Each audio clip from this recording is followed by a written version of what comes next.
존경하는 재판관 여러분, 그리고 사랑하는 국민 여러분, 작년 12월 3일 비상계엄을 선포한 후 84일이 지났습니다. 제 삶에서 가장 힘든 날들이었지만 감사와 성찰의 시간이기도 했습니다. 저 자신을 돌아보면서 그동안 국민들께 과분한 사랑을 받아왔다는 생각이 들었습니다. 감사한 마음이 들면서도 국민께서 일하라고 맡겨주신 시간에 제 일을 하지 못하고 있는 현실이 송구스럽고 가슴 아팠습니다. 한편으로 많은 국민들께서 여전히 믿어주고 계신 모습에 무거운 책임감도 느꼈습니다. 국민 여러분께 죄송하고 감사하다는 말씀 먼저 드리고 싶습니다. 제가 비상계엄을 선포하고 몇 시간 후 해제했을 때 많은 분들께서 이해를 못하셨습니다. 지금도 어리둥절해 하시는 분들이 있을 겁니다. 계엄이라는 단어에서 연상되는 과거의 부정적 기억도 있을 것입니다.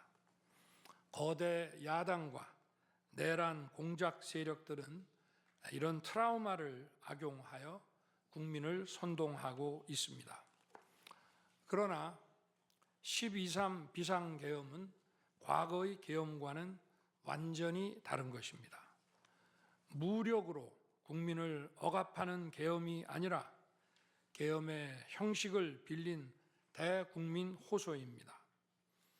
12.3 비상계엄 선포는 이 나라가 지금 망국적 위기 상황에 처해 있음을 선언하는 것이고, 주권자인 국민들께서 상황을 직시하고 이를 극복하는 데 함께 나서달라는 절박한 호소입니다. 무엇보다 저 자신 윤석열 개인을 위한 선택은 결코 아니었다는 사실을 분명히 말씀드립니다. 저는 이미 권력의 정점인 대통령 자리에 있습니다. 대통령에게 가장 편하고 쉬운 길은 힘든 일을 굳이 벌이지 않고 사회 여러 세력과 잘 타협하고 모든 사람들에게 듣기 좋은 말을 하면서 임기 5년을 안온하게 보내는 것입니다. 일하겠다는 욕심을 버리면 치열하게 싸울 일도 없고 어려운 선택을 할 일도 없어집니다. 저 개인의 삶만 생각한다면 정치적 반대 세력의 거센 공격을 받을 수 있는 이런 비상계엄을 선택할 이유가 전혀 없습니다. 저는 비상계엄을 결심했을 때 제게 많은 어려움이 닥칠 것을 당연히 예감했습니다. 거대 야당은 제가 독재를 하고 집권 연장을 위해 비상계엄을 했다고 주장합니다. 내란죄를 씌우려는 공작 프레임입니다. 정말 그런 생각이었다면 고작 280명의 실무장도 하지 않은 병력만 투입하도록 했겠습니까? 주말이 아닌 평일에 계엄 선포를 하고 계엄을 선포한 후에 병력을 이동시키도록 했겠습니까? 심판정 증거조사에서 드러난 사실에 의하면 그나마 계엄 해제 요구 결의 이전에 국회에 들어간 병력은 106명에 불과하고 본관에 들어간 병력은 15명입니다. 15명이 유리창을 깨고 들어간 이유도 자신들의 근무 위치가 본관인데 입구를 시민들이 막고 있어서 충돌을 피하기 위해 불 꺼진 창문을 찾아 들어간 것입니다. 또한 국회의 해제 요구 결의가 이루어진 이후에 즉시 모든 병력을 철수했습니다. 투입된 군의 병력이 워낙 소수이다 보니 국회 외곽 경비와 질서 유지는 경찰에 요청했습니다. 경찰은 인근 전장년 집회 대응 경력 300명을 국회 외곽에 보냈습니다. 부상당한 군인들은 있었지만 일반 시민들은 단 한 명의 피해도 없었습니다. 처음부터 저는 국방장관에게 이번 비상계엄의 목적이 대국민 호소용임을 분명히 밝혔습니다. 또한 국회의 계엄 해제 요구가 신속히 뒤따를 것이므로 계엄 상태가 오래가지 않을 것이라고 했습니다. 하지만 그런 내용을 사전에 군 지휘관들에게 그대로 알릴 수는 없었습니다. 그래서 최소한의 병력을 실무장하지 않은 상태로 투입함으로써 군의 임무를 경비와 질서 유지로 확실하게 제한한 것입니다.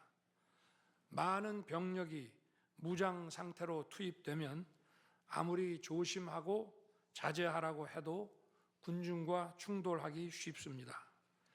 그런 일이 발생하지 않도록 원천 차단한 것이고 실제 결과도 예상대로였습니다. 제가 소수의 병력, 비무장, 경험 있는 장병 이 세 가지를 장관에게 명확히 지시한 이유입니다. 그런데도 거대 야당은 이것을 내란이라고 주장하고 있습니다. 병력 투입 시간이 불과 2시간도 안 되는데 2시간짜리 내란이라는 것이 있습니까? 방송으로 전 세계, 전 국민에게 시작한다고 알리고 국회가 그만두라 한다고 바로 병력을 철수하고 그만두는 그런 내란을 보셨습니까? 대통령이 국회를 장악하고 내란을 일으키려 했다는 주장은 어떻게든 대통령을 끌어내리기 위한 선동 공작입니다. 대통령의 법적 권한인 계엄 선포에 따라 계엄 사무를 하고 질서 유지 업무를 담당한 공직자들이 이러한 내란무리 공작에 의해 지금 고초를 겪고 있는 모습을 보고 있으면 가슴이 찢어지는 것 같습니다. 이분들이 대통령의 장기 독재를 위해 일을 했겠습니까? 대한민국의 현실에서 이러한 장기 독재를 상상도 할 수 없다는 사실을 잘 아는 사람들이고 이미 자기 분야에서 최고의 위치에 올라 더 바랄 것도 없는 분들입니다. 이분들은 대통령의 법적 권한 행사에 따라 맡은 바 직무를 수행한 것뿐입니다. 헌법재판관 여러분, 그리고 국민 여러분, 대통령의 자리에서 많은 정보를 가지고 국정을 살피다 보면 남들에게는 보이지 않는 것들, 겉으로는 잘 드러나지 않는 문제점들이 많이 보이게 됩니다. 당장은 괜찮아 보여도 얼마 뒤면 큰 위기로 닥칠 일들이 대통령의 시야에는 바로 들어옵니다. 서서히 끓는 솥 안의 개구리처럼 눈앞의 현실을 깨닫지 못한 채 벼랑 끝으로 가고 있는 이 나라의 현실이 보였습니다. 언제 위기가 아닌 때가 있었냐고 하는 분도 있을 겁니다. 그렇지만 그동안의 위기가 돌발 현안 수준이었다면 지금은 국가 존립의 위기, 총체적 시스템의 위기라는 점에서 차원이 완전히 다릅니다. 미국 트럼프 대통령은 취임 첫날 국가 비상사태를 선포하고 군을 투입했습니다.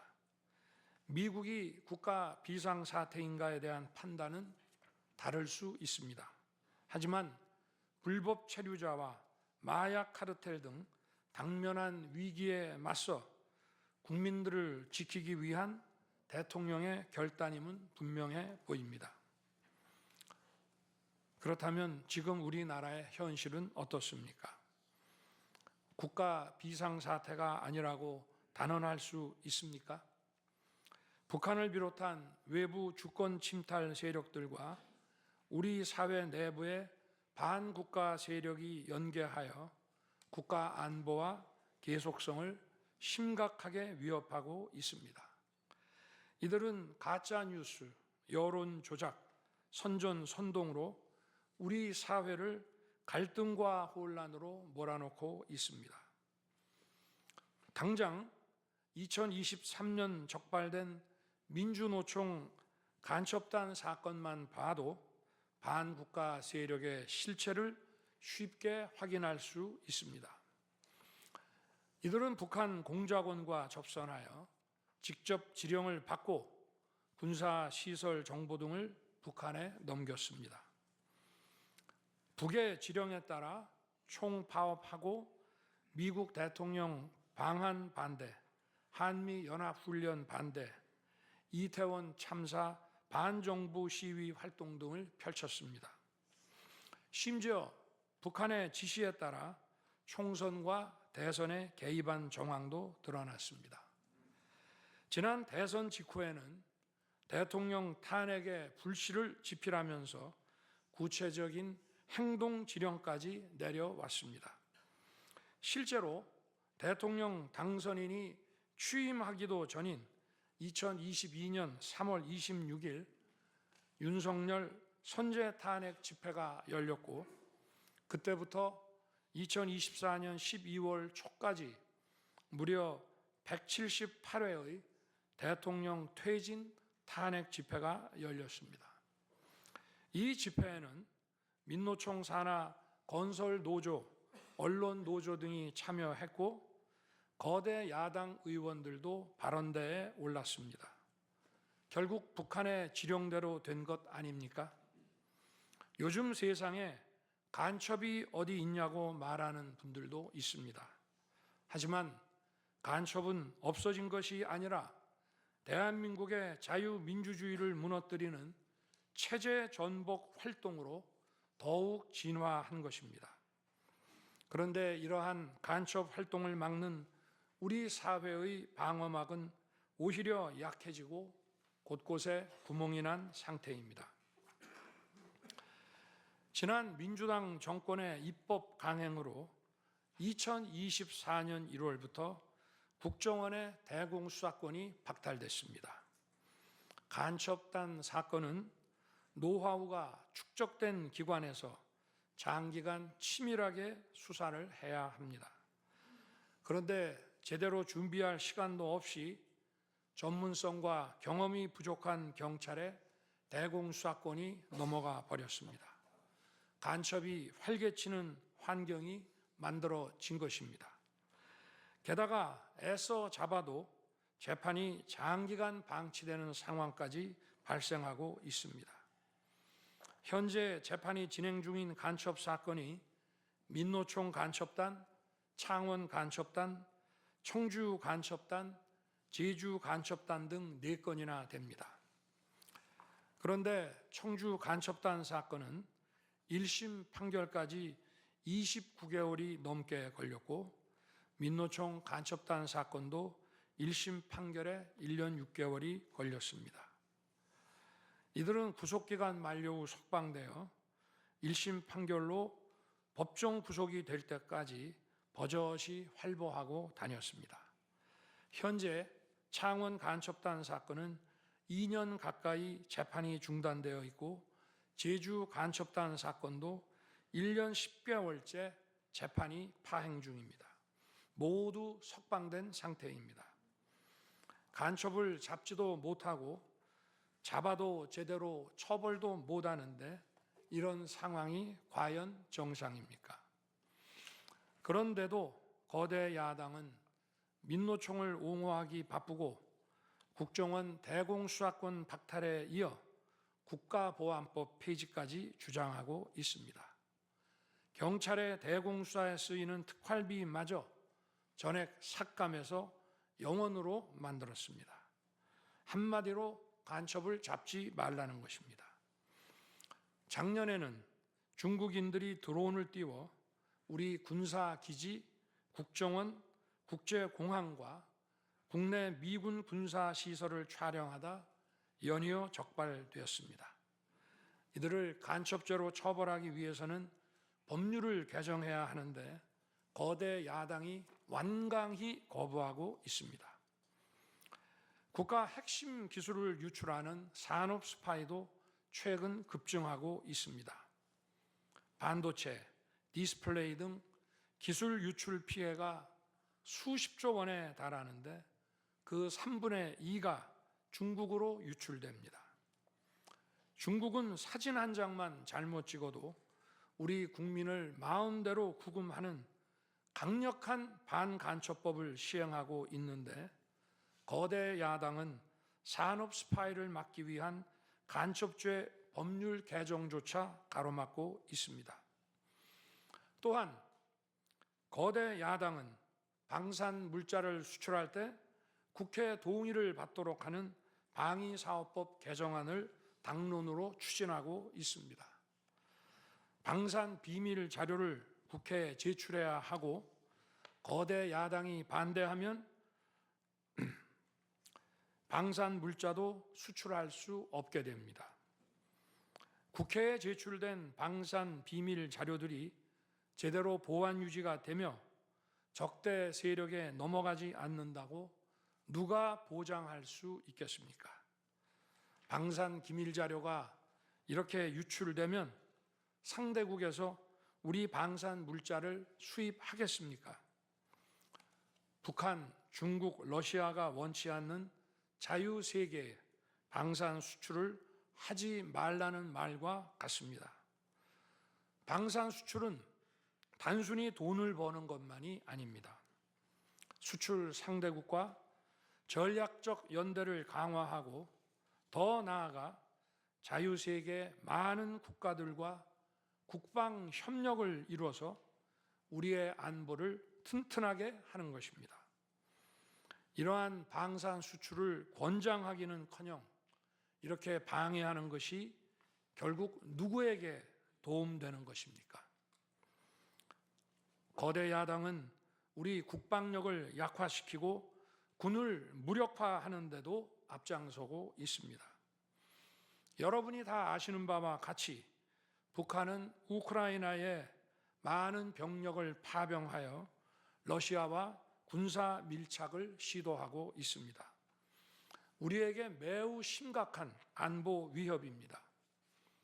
그런데도 이를 살피기 위해 참관단을 보내려 하자 거대 야당은 당시 신원식 국방장관 탄핵까지 겁박하며 결사적으로 이를 막았습니다.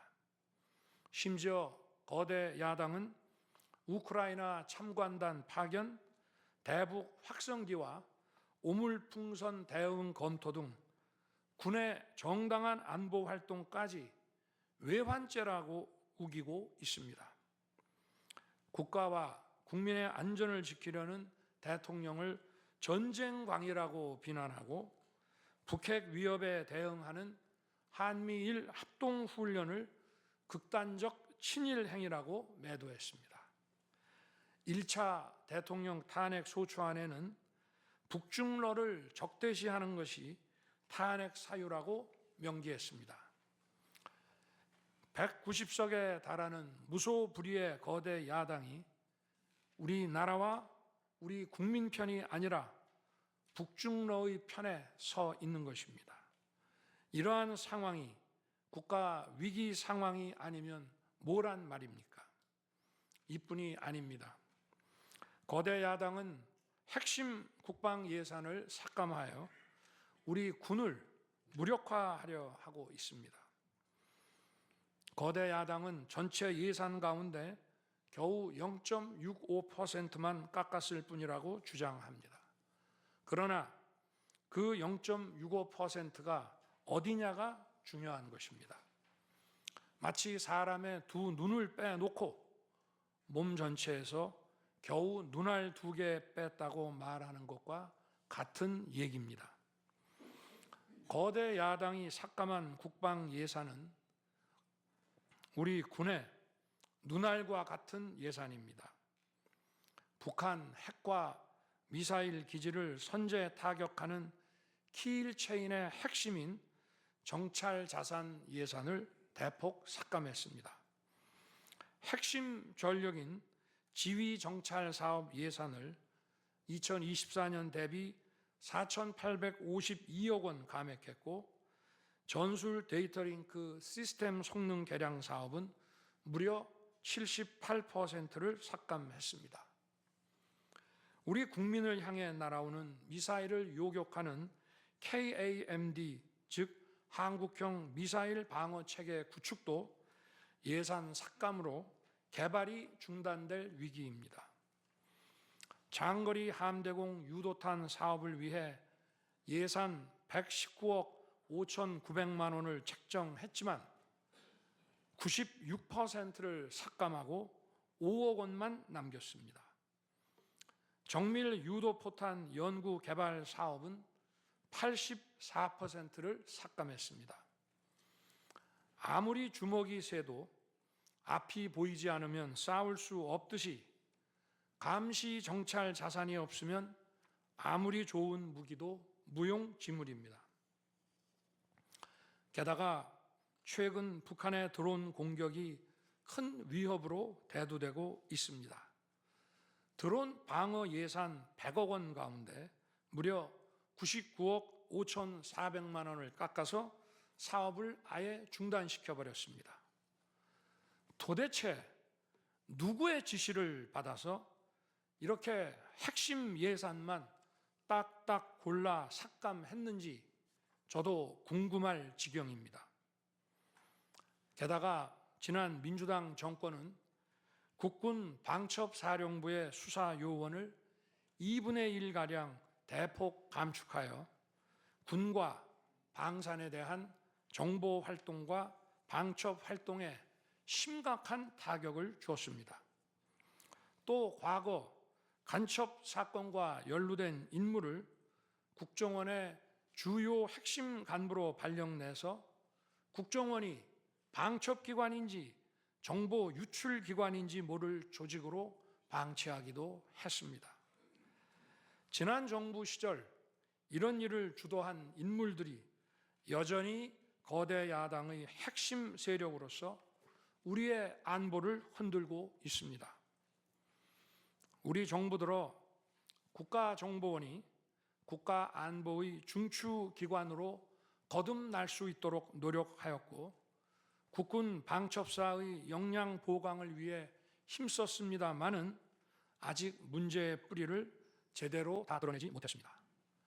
부수고 깨뜨리기는 쉬워도 세우고 만들기는 어렵고 시간이 많이 걸리기 때문입니다.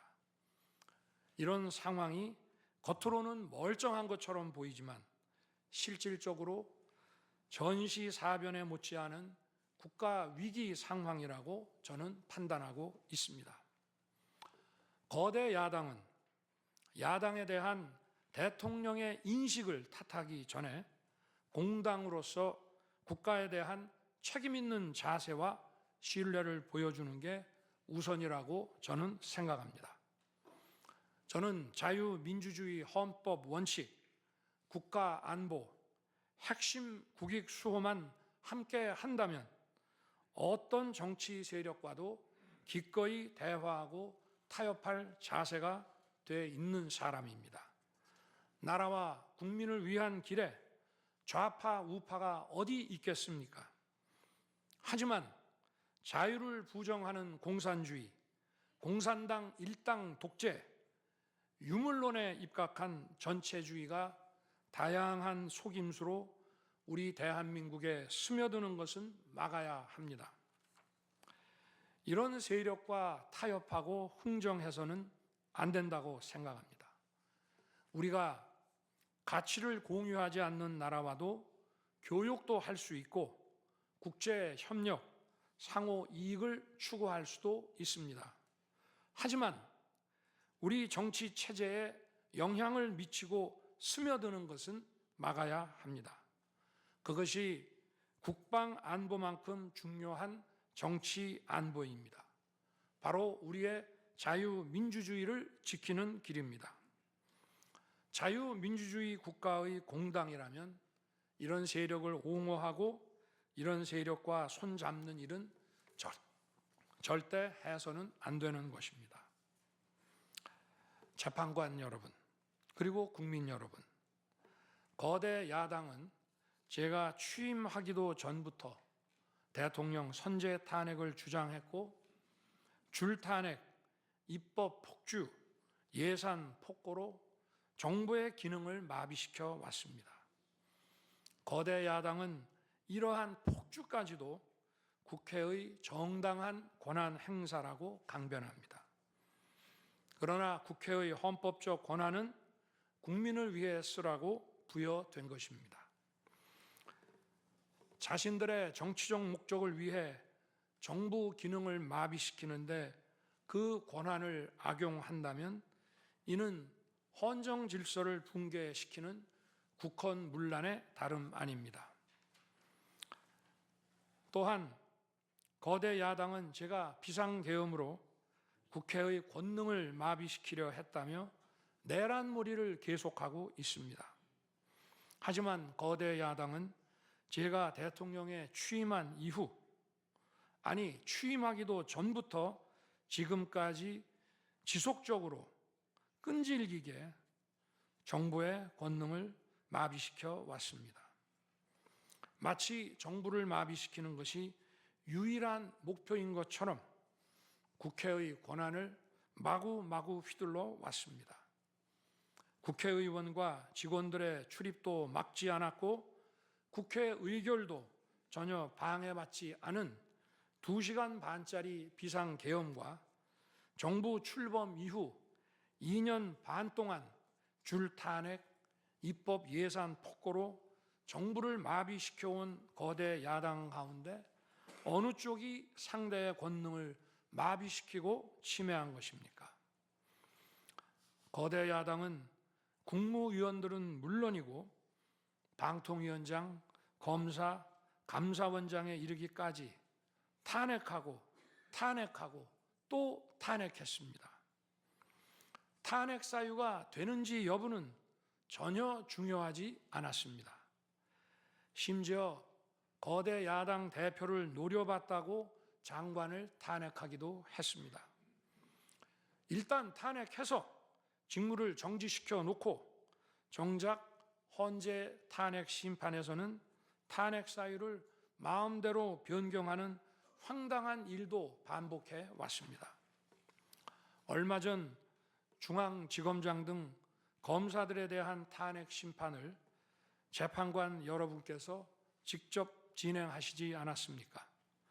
기자회견장에서 거짓말을 했다는데 실제로는 그 기자회견장에 나오지도 않았고 국정감사에서 허위 증언을 했다는데 정작 국정감사에 출석하지도 않았습니다.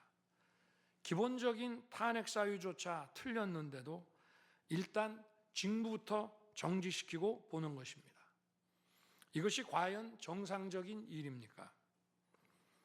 거대 야당의 공직자 줄 탄핵은 정부 기능을 마비시키는 차원을 넘어 헌정 질서 붕괴로 치닫고 있습니다.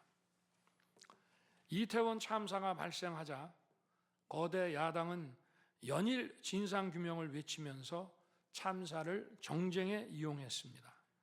급기야 행정안전부 장관을 탄핵했습니다. 당시 북한이 민노총 간첩단에게 보낸 지령문에 이런 내용이 있습니다. 이번 특대형 참사를 계기로 사회 내부에 세월호 참사 진상규명 투쟁과 같은 정세 국면을 조성하는 데 중점을 두고 각계각층의 분노를 최대한 분출시켜라. 거대 야당이 북한 지령을 받은 감첩단과 사실상 똑같은 일을 벌인 것입니다. 이야말로 사회의 갈등과 혼란을 키우는 선동 탄핵이라 할 것입니다. 거대 야당은 자신들의 당대표를 수사하는 검사들도 줄줄이 탄핵하고 서울중앙지검장까지 탄핵했습니다.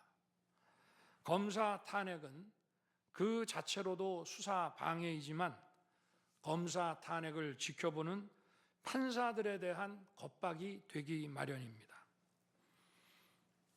야당 대표에 대한 검찰 수사를 막고 야당 대표의 범죄를 심판할 판사들까지 압박하기 위한 방탄 탄핵인 것입니다. 급기야 거대 야당은 지난 정부의 이적 행위를 감사하던 감사원장까지 탄핵했습니다. 거대 야당은 감사원장 탄핵 소추안에 사드 정식 배치 고의 지연 의혹 감사를 탄핵 사유로 포함시켰습니다. 이 사건은 지난 민주당 정부의 안보라인 고위직 인사 4명이 주한 중국 대사관 무관에게 사드 배치 작전명, 작전 일시, 작전 내용 등 국가 기밀 정보를 넘겨준 간첩 사건입니다. 감사원은 이를 적발하고 검찰에 수사 의뢰하는 등 감사 조치를 진행하였는데 이것이 탄핵 사유라는 것입니다. 자신들의 간첩 행위를 무마하기 위한 이적 탄핵이 아닐 수 없습니다. 헌법기관인 감사원장에 대한 무차별 탄핵은 그 자체로도 심각한 헌법 파괴 행위이지만 이적 행위까지 탄핵으로 덮는 것을 보며 이야말로 자유민주주의를 무너뜨리는 망국적 위기 상황이라고 판단한 것입니다. 또 한편 정부 각 부처들은 국민의 세금으로 엄청난 규모의 예산을 사용 집행하고 있습니다. 수많은 산하 기관도 거느리고 있습니다. 그런데 이런 부처의 수장들을 탄핵 소추로 직무정지시켜 그 부처의 기능을 마비시키거나 심각하게 저해한다면 기회 비용과 재정적 측면에서도 국가와 국민에 얼마나 막대한 경제적 피해를 입히는 것이 되겠습니까? 거대 야당은 공직자를 무차별 탄핵 소추하고 소추인단 변호사 비용도 국민 세금으로 사용하고 있습니다. 그렇지만 억울하게 탄핵 소추된 공직자들은 직무가 정지된 상황에서 자기 개인 자금으로 변호사 비용까지 조달해야 합니다. 정부 공직자들은 거대 야당의 이러한 폭거에 한없이 위축될 수밖에 없습니다. 이처럼 거대 야당은 선동 탄핵, 방탄 탄핵, 이적 탄핵으로 대한민국을 무너뜨리고 있습니다.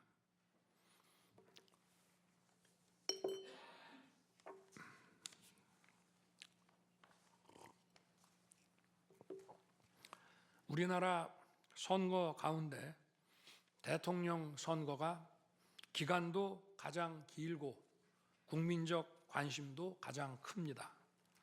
그만큼 직선 대통령의 민주적 정당성은 다른 선출직 공직자에 비해 그 무게가 다릅니다.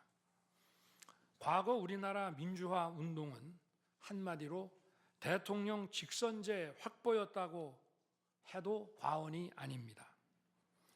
그런데 거대 야당은 대선이 끝나자마자 동조 세력과 연대하여 아직 취임도 하지 않은 대통령 당선인을 상대로 선제 탄핵과 퇴진 운동을 벌이기 시작했고 지난 2년 반 동안 오로지 대통령 끌어내리기를 목표로 정부 공직자 줄탄핵 그리고 입법과 예산 폭거를 계속해 왔습니다.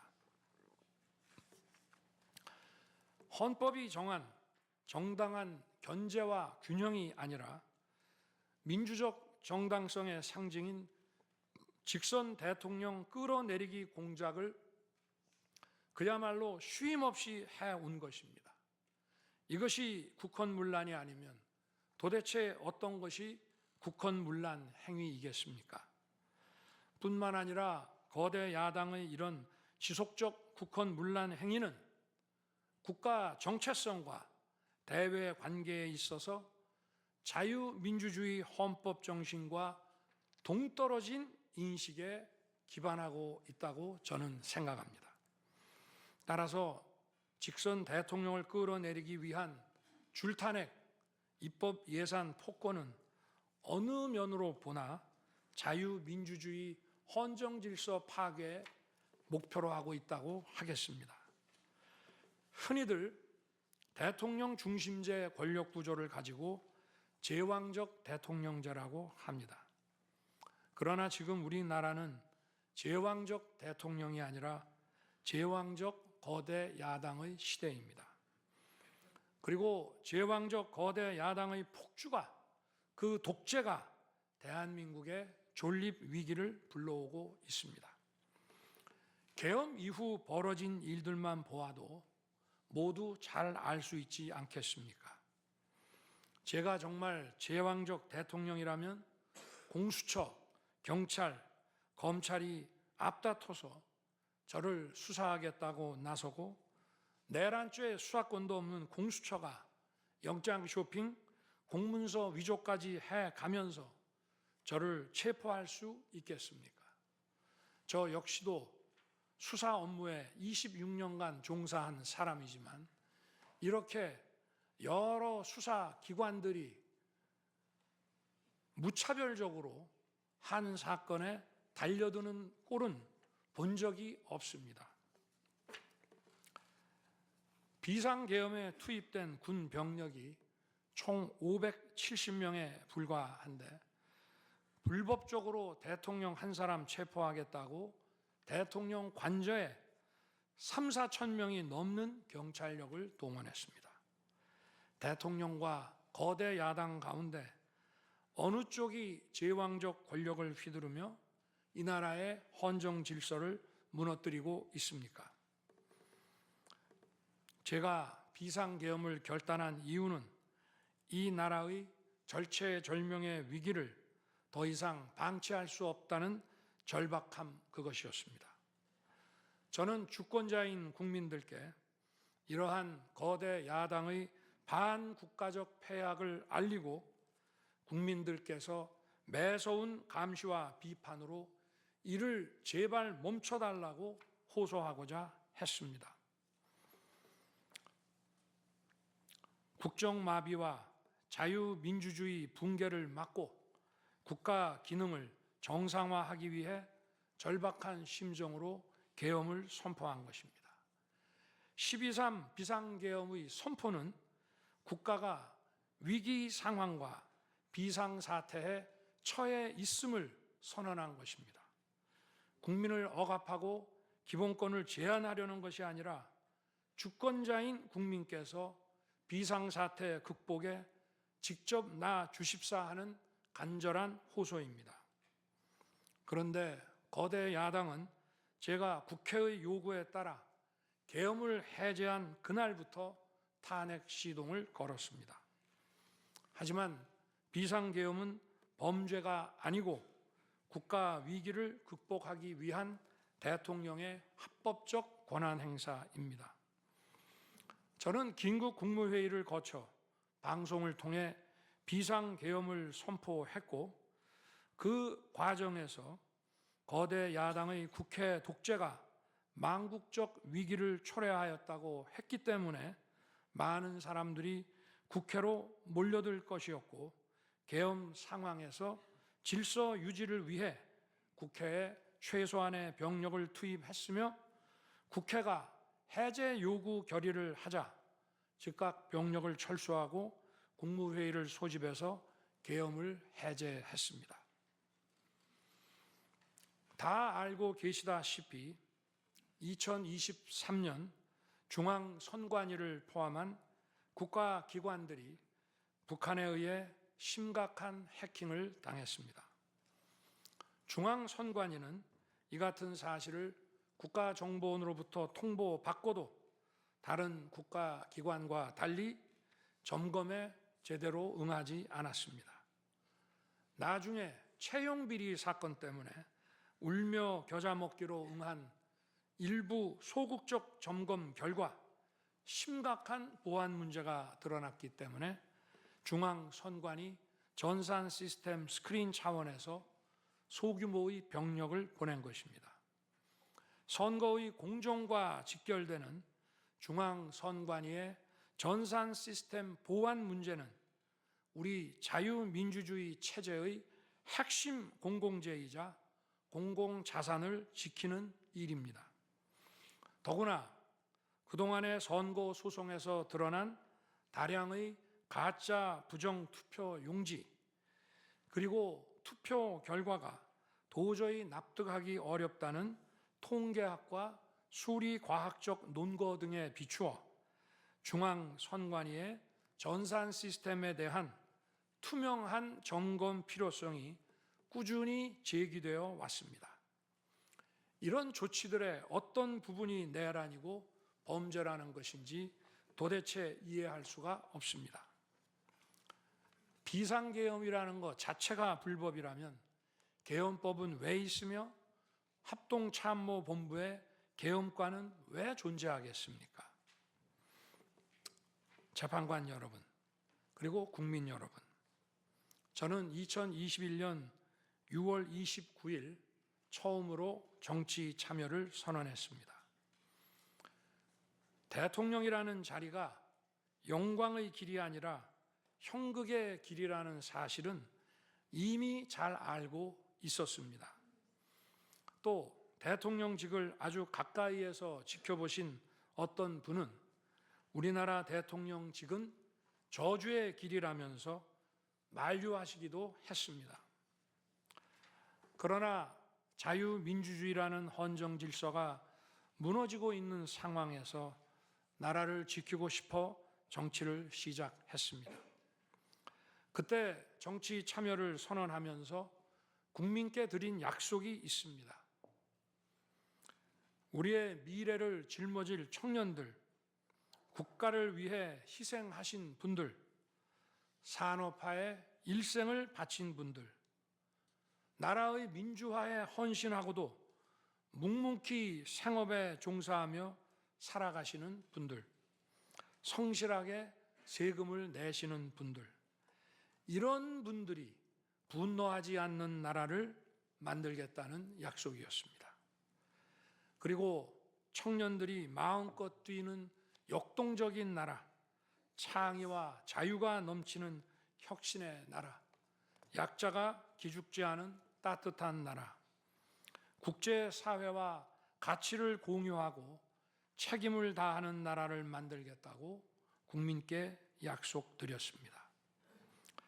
거대 의석과 이권 카르텔이 나라의 주인 노릇을 하는데 맞서 국민들에게 빼앗긴 주권을 되찾아 드리겠다고 약속했습니다. 그날 이후 지금까지 단 한순간도 이 약속을 잊은 적이 없습니다. 국민의 선택을 받아 대통령이 된 후 이 약속을 지키기 위해 쉼없이 노력하고 또 노력했습니다. 무엇 하나 쉬운 일이 없었습니다. 글로벌 복합 위기로 인한 대외 환경의 어려움이 계속됐습니다. 지난 민주당 정부의 잘못된 소주성 정책과 부동산 정책은 우리 경제와 민생의 문제를 풀어가는데 계속 발목을 잡았습니다. 하지만 어떤 문제라도 노력하면 풀어낼 수 있다고 믿었고 실제로 우리 기업, 우리 국민과 함께 뛰면서 하나하나 문제를 해결할 수 있었습니다. 기쁘고 보람 있는 일도 많았고 부족하고 아쉬운 일도 있었습니다. 무엇보다 국가 안보와 국민 안전을 지키는 제복 입은 공직자에 대한 처우 개선 추진이 보람된 일이었습니다. 지난 민주당 정권은 반일 선동에만 열을 올렸지만 우리 정부에서는 1인당 GDP가 일본을 앞질렀고 우리 인구의 2배 반이 넘는 경제 강국 일본과 수출액 차이가 작년에는 불과 수십억 불 규모로 좁혀졌습니다.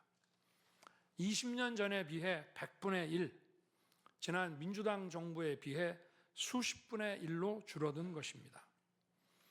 또 작년에 30번이나 열었던 전국 순회 민생 토론회 기억이 많이 납니다.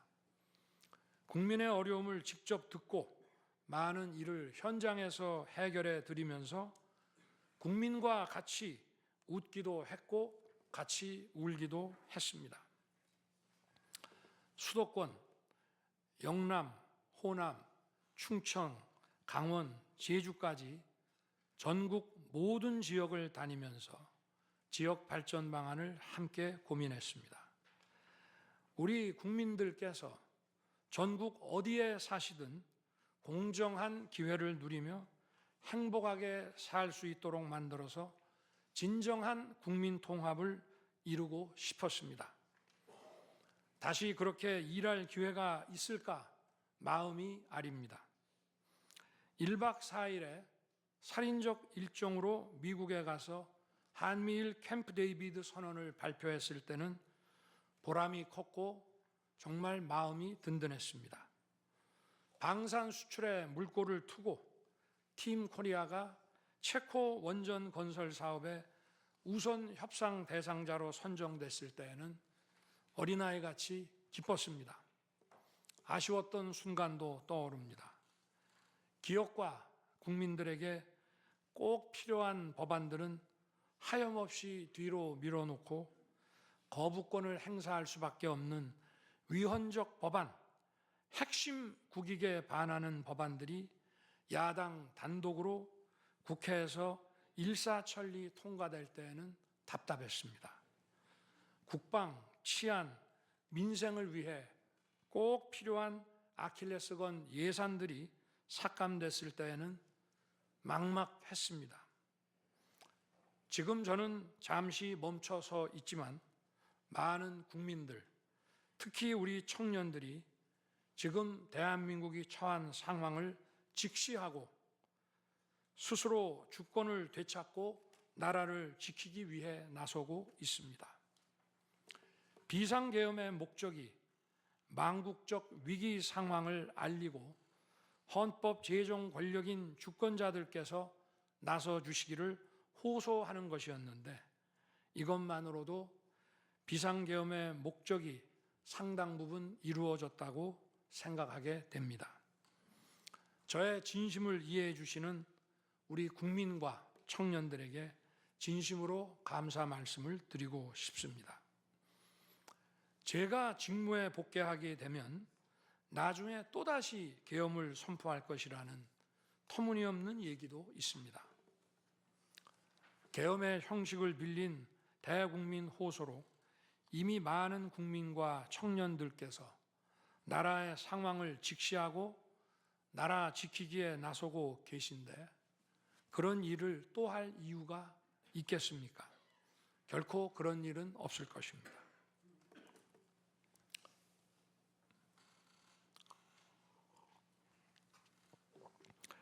헌법재판관 여러분, 그동안 심판정에서 다루어진 쟁점들 가운데 두 가지에 대해서만 간략히 말씀드리겠습니다. 세세한 사실관계를 언급하기보다 상식선에서 간단히 말씀드리겠습니다. 우선 제가 국회의원을 체포하거나 본회의장에서 끌어내라고 했다는 것입니다. 정말 터무니없는 얘기입니다. 상식적으로 이렇게 해서 도대체 뭘 어떻게 하겠습니까? 의원들을 체포하고 끌어내서 계엄 해제를 늦추거나 막는다 한들 방송으로 온 국민과 전 세계가 지켜보고 있는데 그 다음에 뭘 어떻게 하겠습니까? 계엄 당일 국회의장의 발언대로 국회는 어디서든 본회의를 열어 계엄 해제를 의결할 수 있습니다. 영화나 소설에 나오기도 하지만 현실적으로 이런 일을 하려면 군으로 국가를 완전히 장악하는 계획과 정치 프로그램을 미리 가지고 있어야 합니다. 그런데 실제 상황이 어땠습니까? 계엄 사무를 담당할 주요 지휘관들이 계엄 직전에 어디에 있었는지 이 심판정에서 다 드러났습니다. 장관 재가를 받아 지방 휴가를 가거나 부부 동반 만찬, 간부 만찬 회식을 하다가 대통령의 계엄 선포 직후에야 국방장관으로부터 업무 지시를 받았습니다. 준비된 치밀한 작전 계획이나 지침이 없었기 때문에 혼선과 허술함도 있었습니다. 국방장관이나 지휘관들이나 경험이 풍부한 군사 전문가들인데 이들이 왜 이랬겠습니까? 12.3 계엄 선포는 계엄의 형식을 빌린 대국민 호소이고 과거 계엄과는 다른 것이었기 때문입니다. 이미 민주주의를 수십 년 경험하고 몸에 밴 우리 50만 군이 임기 5년 단임 대통령의 사병 노릇을 할 리가 있습니까? 제가 비상계엄을 선포한 이유는 오로지 주권자인 국민들에게 국회의 망국적 독재로 나라가 위기에 빠졌으니 이를 직시하고 감시와 비판의 견제를 직접 해달라는 것이었습니다. 공화국의 대의제 위기에 헌법 제정 권력인 주권자가 직접 나서야 한다는 호소였습니다. 의원을 체포하거나 끌어내라고 했다는 주장은 국회에 280명의 질서유지 병력만 계비간 상태에서 앞뒤가 맞지 않는 얘기입니다. 국회가 비어있는 주말도 아니고 회기 중인 평일에 이런 병력으로 터무니없는 얘기입니다. 의원만 300명이고 직원들과 보좌진을 합치면 몇천 명이 넘습니다. TV 생중계를 보더라도 계엄 선포 후 얼마 지나지 않아 이미 국회 마당과 본관에는 수천 명의 국회 관계자와 민간인들이 들어왔습니다.